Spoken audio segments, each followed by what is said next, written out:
your nation, your province,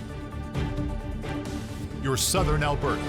From the heart of Lethbridge, it's Bridge City News Weekend Edition. Hello, I'm Naveen Day. Thanks for joining us this Saturday, August the 9th. Conservative Leader Pierre Poilievre has unveiled plans to table the Canadian Sovereignty Act in the fall session of Parliament. Speaking at a news conference in Calgary, Poilievre said the bill would counter illegal foreign tariffs and get Canada back to work. He says the legislation would repeal laws making it difficult to build pipelines and mines and remove the industrial carbon tax. Under the Liberal government, that sovereignty has been eroded by policies that block our development, tax our people, and make us uncompetitive. The Canadian Sovereignty Act would move us in the opposite direction. It seeks to legalize economic development, reward those who build, protect Canadian innovation, and get shovels in the ground on major nation-building projects between now and March the 14th, the one-year anniversary of Mark Carney taking office. Outside of the bill, we are making a call to action. Today, Conservatives are calling on Prime Minister Carney to have pipeline construction underway for at least 2 projects and to have at least 1 new natural gas liquefaction project and a road to the Ring of Fire in Ontario under construction by the first anniversary of him taking office. The Prime Minister can and must do this, and he can do it by consulting First Nations as required under Section 35 of the Constitution. Now, you might say, this is too ambitious. How could you possibly get a pipeline under construction in mere months? Well, he's been in office already since last March, and he said, and I quote, we need to think big and act bigger. We need to do things previously thought impossible at speeds we haven't seen in generations. I couldn't agree more. That doesn't happen through meetings, through plans and speeches and forums and press releases. It happens through action. Prime Minister Mark Carney huddled behind closed doors with his cabinet and the premiers on Wednesday. The virtual meetings came less than a week after U.S. President Donald Trump hit Canada with a 35% tariff on goods not compliant with the Canada-U.S.-Mexico trade agreement. Tariff rates for Canadian steel, aluminum, and copper remain at 50%. Carney says he and Trump have not spoken in recent days, but they'll talk when it, quote, makes sense. Meanwhile, Ontario Premier Doug Ford says he wants to see dollar-for-dollar retaliation, but that doesn't mean he won't back Carney's approach. Well, without getting into confidential details, we've been communicating, which is most important. I think the Prime Minister is doing everything in his power to get a fair trade deal with the U.S. Dominic LeBlanc, which I've always said is an absolute champion. He's been down there making sure that we get a fair trade deal. And then Secretary Lutnick had a good conversation yesterday with him. And yeah, no, it was positive. It was positive. U.S. is our largest customer. We respect them, but it has to go both ways. You can't have tariffs on one side and not the other. I still stand by what I say. Dollar for dollar, tariff for tariff. They understand strength, not weakness. Métis leaders left a meeting with Mark Carney saying they're confident they'll be included in talks about major projects Ottawa hopes to use to bolster the economy in the face of a trade war with the United States. Métis Nation of Ontario President Margaret Froh says the meeting showed that when Métis governments come together, they get the work done. She did not indicate, however, whether the groups are supportive of Bill C-5. We appreciate the moment that we're in within this country and that there's a need for us to all stand together. This whole concept of elbows up is something that is not, that we're very much aware of. And in terms of development, it's something that Métis have been here to develop Canada from its very beginning. We were here and built the foundations of this country, and we are still here today as partners in development, so long as it's done in a way that respects Indigenous rights under Section 35, and that's responsible for our communities and for the environment. Bill C-5 gives Ottawa power to fast-track projects it deems to be in the national interest by sidestepping environmental protections and other legislation. Newfoundland and Labrador continue to face raging wildfires that are forcing more and more people from their homes. Premier John Hogan announced Thursday that another 900 people have been forced to evacuate.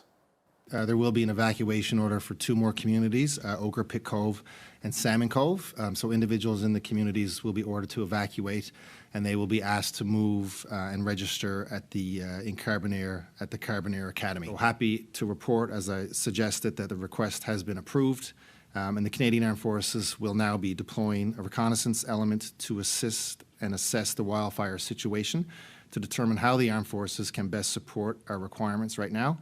And based on the current need and capacity, the Canadian Armed Forces will be providing personnel to assist with planning and coordination, personnel to assist ongoing firefighter efforts with firefighters as needed, transportation of essential goods and personnel, and logistical support.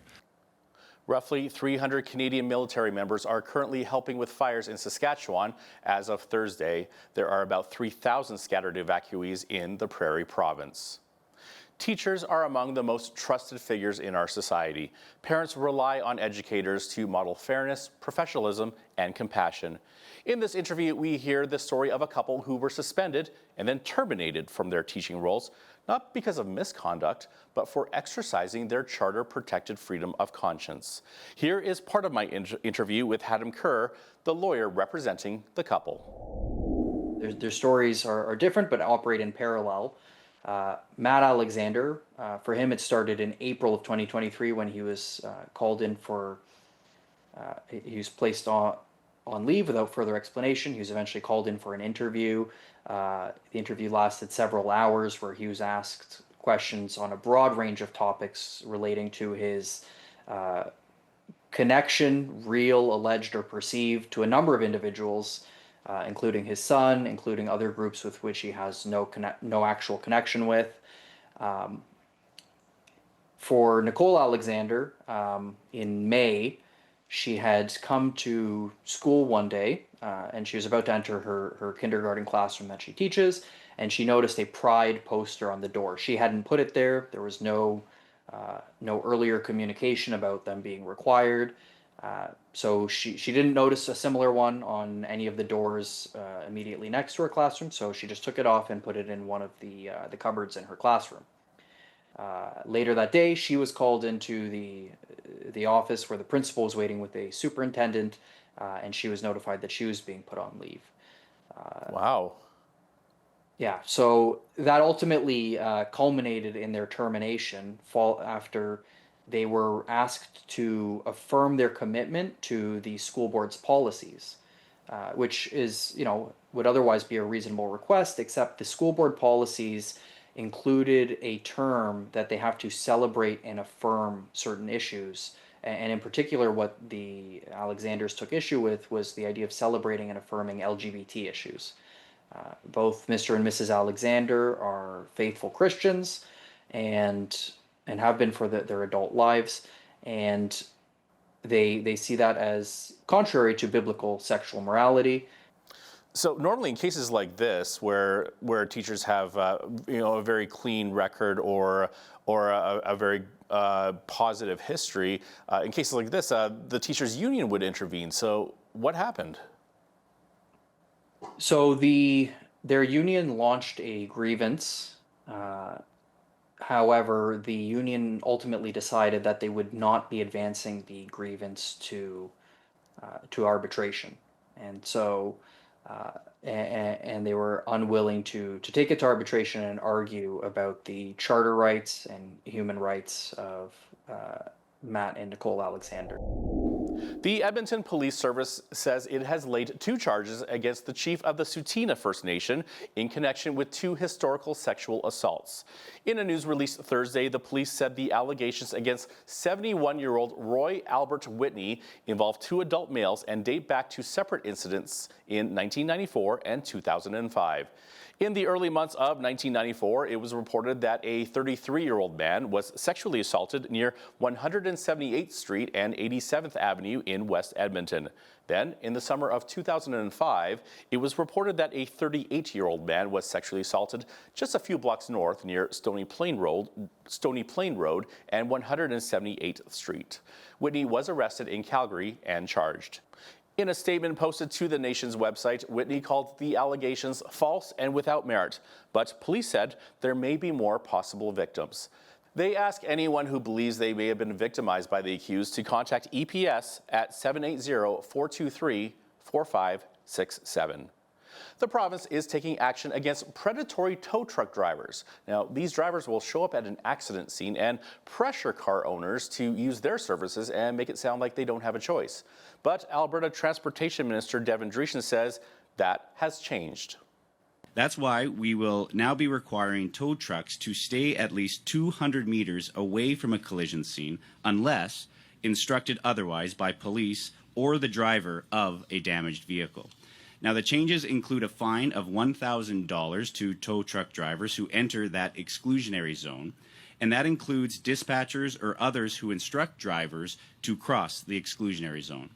These changes penalize bad actors in the tow truck industry and shield Albertans from unethical practices. They will also ensure a consistent provincial response to predatory tow truck driving behavior, which will help with insurance premiums from excessive towing fees. These new offense provisions introduced by the province are another tool to keep our roads safe. In October of 2024, a tow truck operator was charged with theft over $5,000 when they would only release the vehicle after being paid a fee by an insurance company. And then, in May of this year, owners of 10 towing companies were charged with fraud.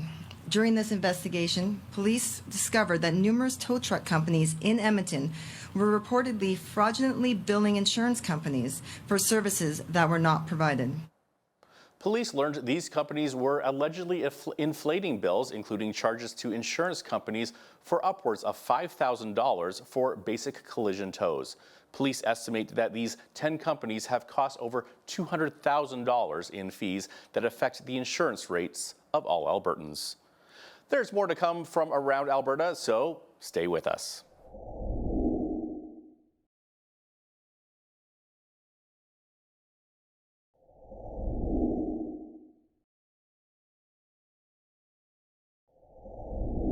Welcome back. Here's more what's happening.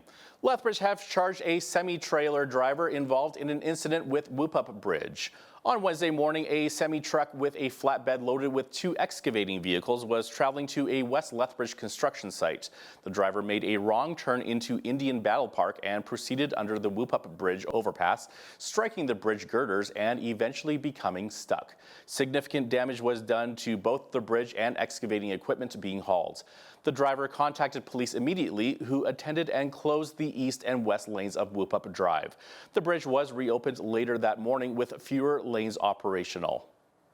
After Wednesday's incident involving the semi-trailer, crews from the city of Lethbridge continued to assess damage to Whoop-Up Drive Bridge. Joel Sanchez, the Director of Infrastructure Services, said Thursday motorists using Whoop-Up Drive for their daily commute will be facing some additional traffic challenges. It's too early to say any potential damage to the bridge. We're just taking the pictures and also doing the measurements and the assessment in order to send that back. It might take probably a few days to go into the details. Yesterday, when the truck was being pulled out of the site, we needed to ensure that there was some support for the structure in case when we move it out, anything was going to shift, which it didn't happen. They're going to remain there in place, but that's part of the precautionary measures that we're trying to do. We know there is damage. We don't know the extent of the damage. It will take us some time to assess. And also, based on what we find, there might be some testing that needs to be done in order to define for how long these repairs will be going on. What we're doing at this time is we're putting a preliminary plan in order to have contingency plans in place or different options, and that's what the team is working with the consultants that are supporting us. Due to the heavy traffic delays created by Wednesday's Whoop-Up Bridge incident, many are wondering if a third vehicular bridge will be built. In 2022, Lethbridge City Council voted unanimously to accept an administration submission on the third bridge river crossing review. Preliminary traffic volumes from the city's traffic demand model, updated for the Transportation Master Plan in 2023, suggest a third vehicular bridge river crossing may be needed sometime between 2030 and 2040. Bridge City News asked Joel Sanchez, and this is what he said.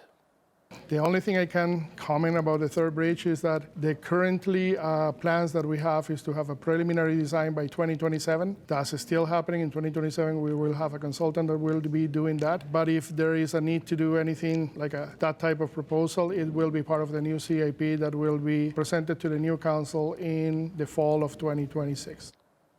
A non-binding ballot question in the 2021 municipal election asked voters what they thought, and 60% said they wanted a third bridge to be built. The city of Lethbridge is moving forward with critical upgrades to its water treatment plant. A total of $67.2 million is being invested into these upgrades. $42.3 million will be allocated for a new water clarifier, with $24.9 million going to the voltage upgrades. The facility runs 24 hours a day, serving more than 133,000 Southern Albertans across 10 municipalities. To celebrate the design phase of the expand capacity of this facility. Today, that process takes another significant step forward with the celebration of phase 1 of construction. This initial phase includes a new high-capacity clarifier to back up the 2 older clarifiers and electrical upgrades that will add additional power. The projects provide redundancy to ensure the plant continues to meet current capacity while also planning for future growth. With $7.8 million invested in water and wastewater upgrades last year and $9.2 million committed this year, the province continues to demonstrate its strong support for the water and wastewater treatment plants that serve this region. It's important to realize that this funding came through the Ministry of Municipal Affairs. However, most water and wastewater treatment plant funding comes through the Ministry of Transportation and Economic Corridors. The $67.2 million investment has been carefully planned and responsibly funded. I'm proud to say residents won't see an increase in their water rates for this phase. Phase 1 provides redundancy to maintain and protect our current capacity. It also paves the way for expanding our daily capacity to 180 million litres, then 250 million litres. During the summertime, our peak reached up to 135 million litres per day. That's during the summertime. During the wintertime, our average is between 65 to 70 million litres per day. So basically what we're doing, we're installing redundancy equipment. We have 2 clarifiers. Each clarifier can do up to 75 MLD. And the reason is that if one of them goes down because of maintenance or failure, then our plant could be down up to 75 MLD during the summertime, which means we will need to put measures like water conservation restrictions or other things, ask customers to shut down in order to meet the capacity that we have. The redundancy that we're doing is adding another 90 MLD clarifier into the plant. So now if one is down, we still have 165 firm capacity. Officials say phase 1 of construction is scheduled to begin later this month, with completion planned for December of 2027. On the lighter side, for lovers of theater and good music, New West Theater is thrilled to bring to stage Decades Remixed, a journey through rock and roll history from the 50s to the present. Jessica Enns is the co-director and choreographer for the show. She says the audience will experience unforgettable nights of music and memories. It's a very quick pace.